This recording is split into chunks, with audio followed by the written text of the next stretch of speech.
Know ye not that ye are gods? Better get some popcorn ready. This one's going to be pretty long. What we're going to be talking about today is something that will be very important in the next few lessons. The topic is male and female energy. From there, we'll be talking about left brain and right brain, then the new children, and bring it full circle. Ready? Deep breath.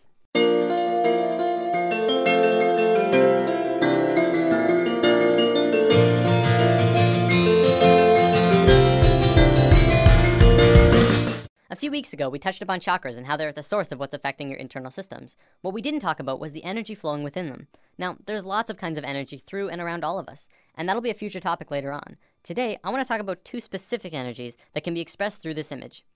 The energy that flows here is male and female energy. Male energy is focused, and female energy is creative and random. Neither of them is greater nor weaker than the other, and both can be extremely powerful when fully manifested. Female energy is the land of unbridled possibilities, creative potential, and affecting the universe from within. Focused male energy takes direct roads from point A to point B. This energy can be as strong as a tank, accomplishing tasks and going where it needs to go with precision and without distraction. The important thing to know about this energy is in how they move. I'm going to use some super basic sacred geometry to demonstrate this.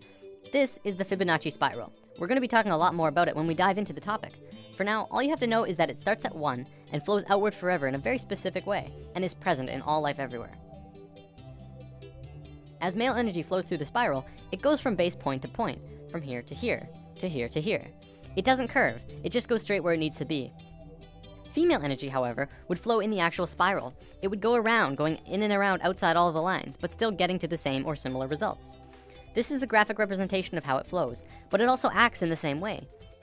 From this understanding, you can see how we use these energies in our lives. It's the difference between driving straight to work and being on schedule all the time, and taking the scenic route because it's a more pleasant ride, even if it means being late. It's baking a cake strictly by what it says in the cookbook, and putting it together with what just feels right. It's getting that promotion for working the hardest, and getting that promotion for coming up with the best ideas. Here's a relatable example. It's the difference between Inception and Sucker Punch. Both about dreams, but one of them being the masculine story of professional men just doing their no-nonsense work, trying to get the job done, and the other being the feminine story that was creative and random and, according to many, didn't make much sense. Both male and female energy, like the chakras, have their own traits. Male energy is linear, analytical, strategic, and practical. However, when male energy is constricted, it is very blundering and confrontational, and what tends to occur is not seeing all sides of a situation, or not being open to any other possibility other than the one being pursued. You can see a lot of that in today's society. Most commonly, we call it being closed-minded. Female energy, on the other hand, moves in curves. It does not stay inside the lines. It is creativity and movement and expression and emotion. It can do anything and go anywhere, but it has trouble sticking to schedule. If constricted, it can get out of its flow, running rampant between emotions and mood swings and ideas. The creativity could get jumbled and come out as an out-of-control mess. We don't have this widespread issue in today's society, and it has a lot to do with our brain hemispheres. We're gonna look at that in a moment. One big difference between the two is that male energy looks at parts and female energy looks at wholes. Before I go on, I wanna make this clear. Male and female energy has very little to do with sexual orientation. Like, it's in the mix, but it's not a fundamental part of the energy itself. For example, if you look at the shape of male and female bodies, men have straighter bodies, women have curvier bodies. We'll probably come back to this in a lesson down the road. Okay, brain hemispheres. We have 2 of them, and if you remember what you learned in grade 10 biology, this will be familiar. The left brain is the male energy side of the brain. It is orderly, statistical, logical, and mathematical. It sees things in straight lines, rational and practical. The right brain is the female energy side of the brain. It is our creative side, a free spirit. It is passion and experience of taste and feeling, movement and art. As is the same with the energy, the left brain cannot make sense out of the right brain. You cannot put feelings and expressions within boxes. They must be felt to be truly experienced. The right brain, too, cannot make sense about how the left brain understands things. Okay, so as a species, we are primarily left-brained. Well, incredibly left-brained. This basically means that as a species, we essentially have a male energy imbalance. There is way too much of it. It is dominant and is constricting on the female side of the brain. Now, don't get me wrong, this isn't a bad thing. In fact, it's kind of a blessing in disguise, but we have to talk about some other things first. So, there's nothing wrong with our female energy. We're just not really using it to potential. Our male energy is really messed up, and that's why we're where we are right now. By where we are, I mean the economical, political, financial, religious, nuclear, dolphin and bee killing global war crisis. After lesson 1, I touched upon how right now the world is a mess in a myriad of areas. A few people commented saying, well, study the financial crisis, and study the nuclear crisis, and study the political crisis. They're all completely separate issues. And this is how the male energy looks at parts. We're realizing now that it's constricting on our point of view. As a whole, All of these issues together are further proof that we don't understand how to be harmonious because our male energy is out of sync with each other and the planet. So let's look at indigo children and super psychics. There's a new type of children being born on Earth. Since sometime in the 80s, new children started appearing with different or unusual traits. Their numbers began to increase, and today, nearly 100% of all children born in North America are indigo children. So what are these traits? Let's go over a list developed by Jan Yordi, a play therapist who has been studying and working with indigo children for about 4 years now. As we go over the list, see if any of these sound like you.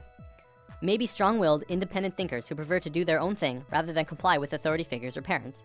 Have a wisdom and level of awareness and caring beyond their youthful experience. Traditional parenting and discipline strategies don't appear effective with these children. If you try and force an issue, a power struggle is the typical outcome. Energetically, indigos are vibrating at a much higher frequency, so they can get scrambled by negative energy easier.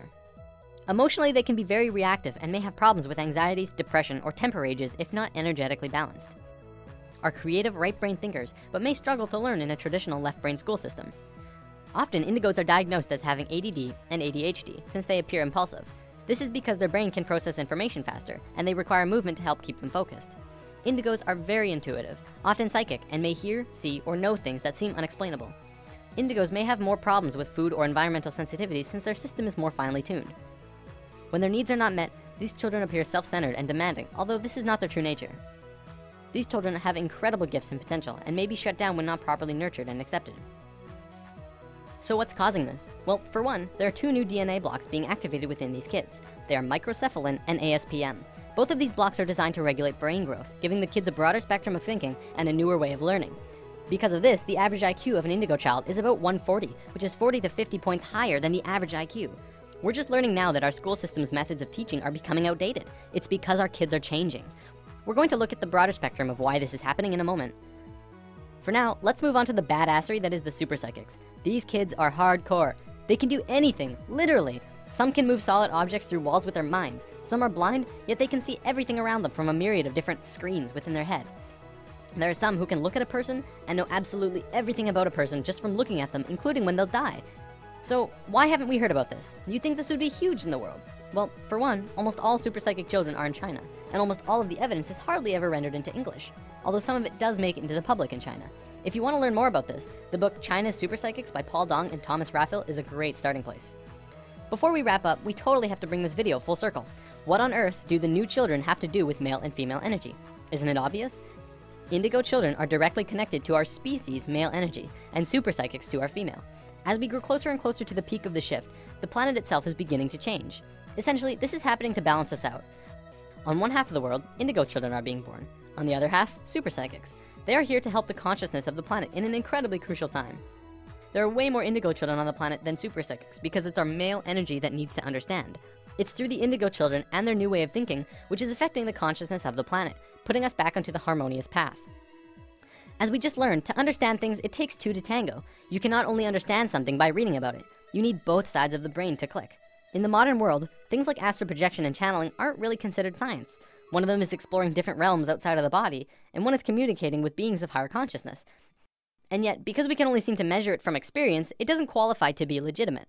Because of this left brain constriction, we have lost a major part of what life is about.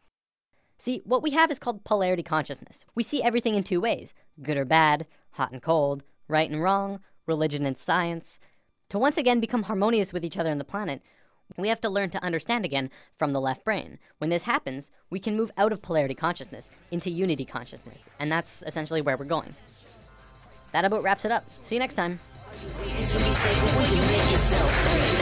all suspended in this one moment of movement, spiraling in fractal design. But your mind caught up in linear time.